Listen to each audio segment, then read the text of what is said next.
ربي جل الله ما في قلبي.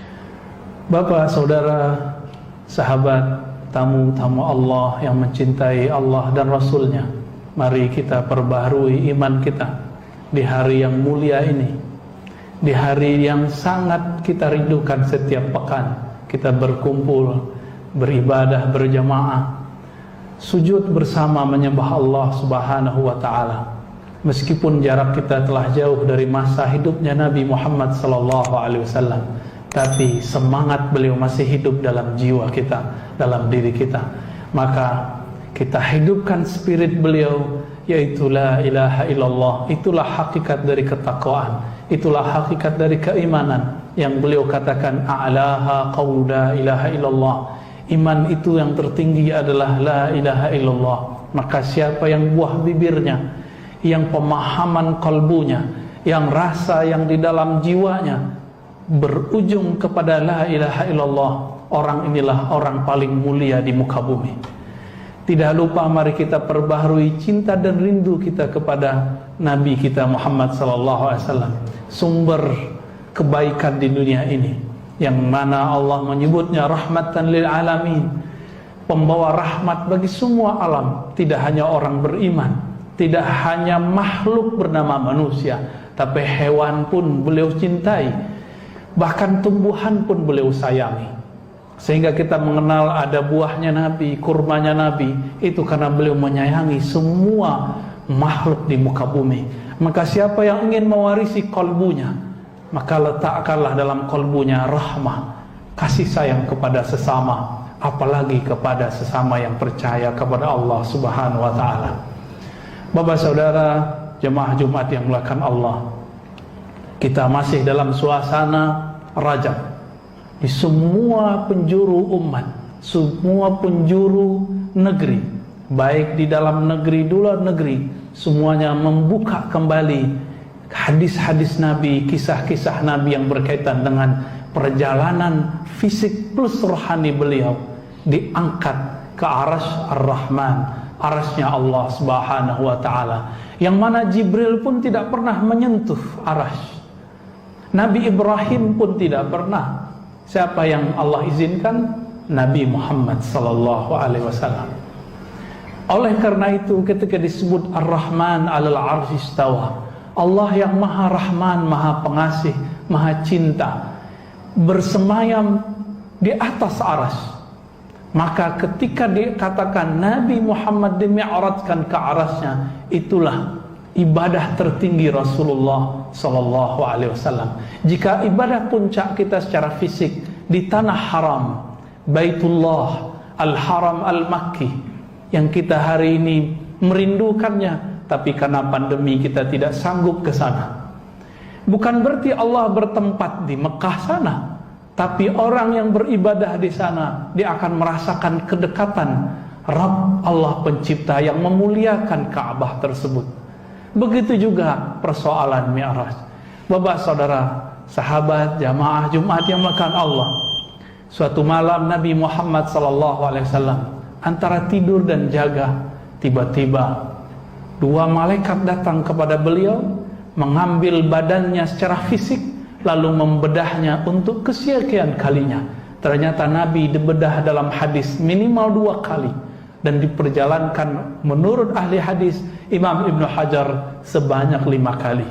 Inilah perjalanan yang paling jelas, yang paling disebutkan kata wah, subhanalladzi asra bi'abdihi laila. Kata subhana dalam bahasa Arab itu tidak hanya berarti maha suci. Maha suci itu terjemah nakulul makna, penerjemahan secara harfiah. Tetapi makna subhana dalam bahasa Arab itu adalah ungkapan kekaguman. Maka orang Arab jika melihat sesuatu yang indah, yang cantik, yang gagah, mengatakan subhanallah, maha suci Allah. Itu terjemahannya. Tapi jika boleh kita merevisi sedikit terjemahannya, maha hebat Allah, sungguh hebat Allah. Maka tidak ada lagi perdebatan di situ, pakai roh, pakai badan, semuanya, bahkan sendalnya pun ikut terbang bersama beliau. Baru namanya subhana. Jika hanya mimpi belaka, hanya ruhaniyah yang naik, maka tidak perlu digunakan kata subhana, maha suci. Bapak saudara jemaah Jumat dimulakan Allah, Nabi Muhammad SAW dibersihkan dulu dadanya, dan dikatakan di situ, lalu dituangkan ke dalam dadaku air iman dan hikmah. Inilah kemudian menjadi imunnya Rasulullah, kekuatan batinnya Rasulullah untuk mengharungi perjalanan rohani yang panjang. Dan di kalimat itu dikatakan kata kunci, asra. Dialah yang memperjalankan, bukanlah seorang Muhammad yang berjalan, tapi dia yang diperjalankan. Orang Arab kalau menyebut kalimat asra langsung faham bahwa perjalanan itu pasti malam hari. Dan dipertegas di belakang, Laila. Laila beda dengan al-lail.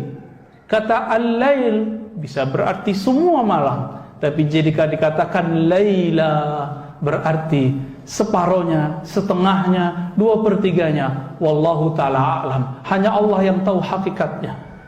Tapi ada kata kunci yang paling penting, bi'abdihi. Orang Arab jika menyebutkan ba untuk sebuah objek, maka ini penegasan bahwa ini benar-benar serius, benar-benar hamba, bi'abdihi, terhadap hambanya.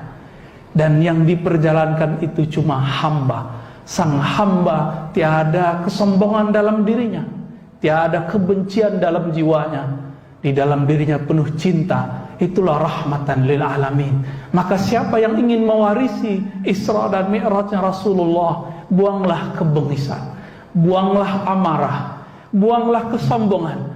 Allah akan perjalankan kita dalam takbir-takbir yang kita baca, ruku dan sujud yang kita lakukan. Jika tidak, solat kita mungkin akan tergolong bayar hutang. Fawailul lil musallin. Maka Allah mengatakan menyindir kita, celaka bagi orang yang merasa solat sedangkan jiwanya melayang kemana-mana. Bapak saudara makan Allah jemaah Jumat yang dimuliakan Allah. Kemudian Nabi Muhammad SAW diberikan satu kendaraan yang bernama buraq. Buraq ini bahasa Arab, satu akar kata dengan kata barq, yang berarti kendaraan yang kecepatannya seperti kilat. Dan kita coba lihat jika ada petir halilintar, suaranya datang belakangan, tapi cahayanya sampai lebih dulu. Kenapa? Kecepatan cahaya itulah lebih kurang. Ketika beliau diangkat, apa kata beliau? Sejauh mata memandang, kita tidak tahu mata siapa yang dimaksud beliau. Apakah matanya buraq, atau matanya Jibril, atau matanya Nabi Muhammad SAW. Sampai di sanalah berhentinya buraq. Dan di dalam perjalanan itu beliau melihat Nabiullah Musa yusalli fi qabri. Beliau masih sholat di kuburnya. Bayangkan, nabi-nabi masih sholat di kuburnya. Untuk apa sholat itu? Tentu tidak cari pahala, karena di kubur sudah tidak ada beban. Maka sholatnya para wali, para nabi di kuburnya untuk taqarrub ilallah, supaya mendapatkan derajat yang lebih tinggi lagi.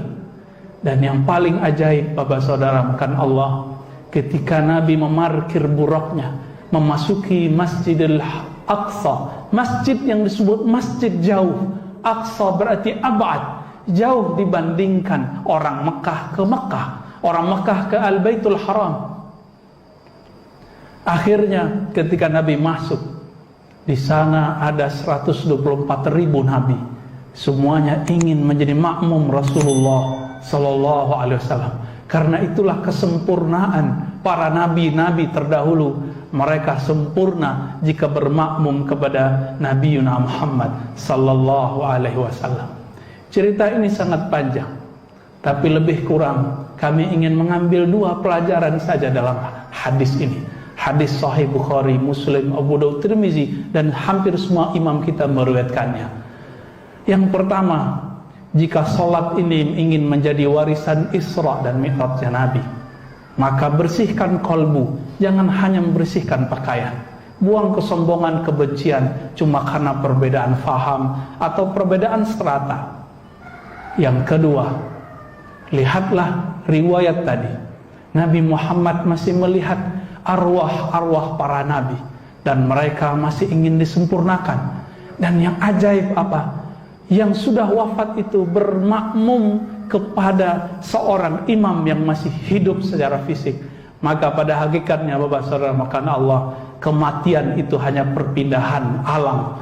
Tubuh pulang ke tanah, tapi rohnya Allah yang ditiupkan kepada nabi-nabi tersebut masih hidup, bahkan lebih leluasa. Sebentar-sebentar pindah kemana. Nanti yang sholat di bawah itu ketemu di langit pertama, yang ikut sholat di bawah itu ikut di langit kedua sampai ke langit ketujuh.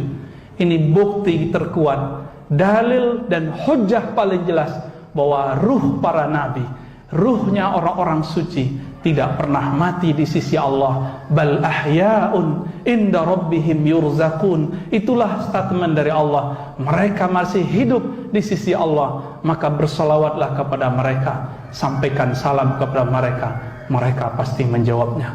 Nas'alullaha yubarika lana fi hayatina wa mamatina, wa nas'alullaha ayutimma taqsirana wa yastura awratina wa yataqabbala minna salawatina wa tilawatina, wa nas'alullaha ayadfa'anna kulla syarrin ma'alimna wa ma'alam na'lam, wa nastaghfirullah wa natubu ilaih, wa tubu ayuhal muslimun innahu kana ghaffara.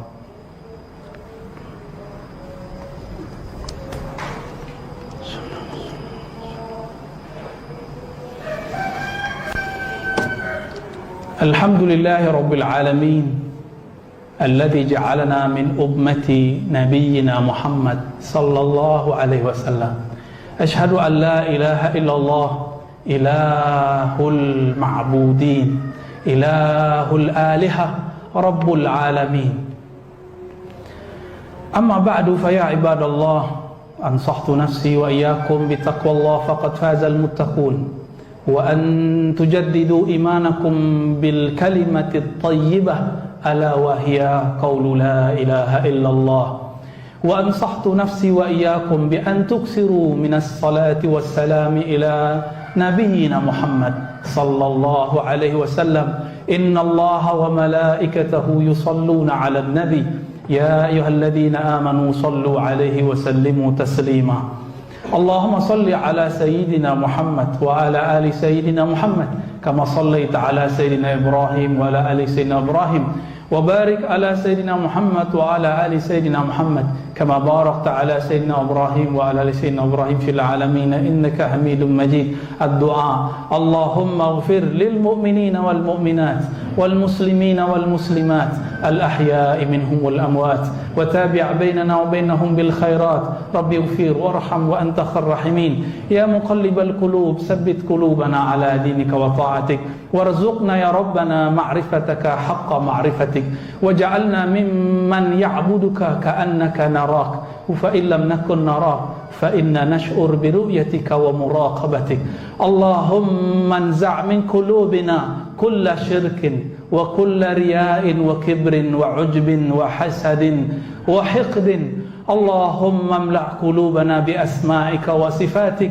اللهم زينا يا ربنا بطاعتك, وكذلك زين أهلنا وذريتنا ومن حولنا من جيراننا ومن جميع المسلمين والمسلمات بطاعتك يا رب العالمين. ربنا آتنا في الدنيا حسنة وفي الآخرة حسنة وقنا عذاب النار.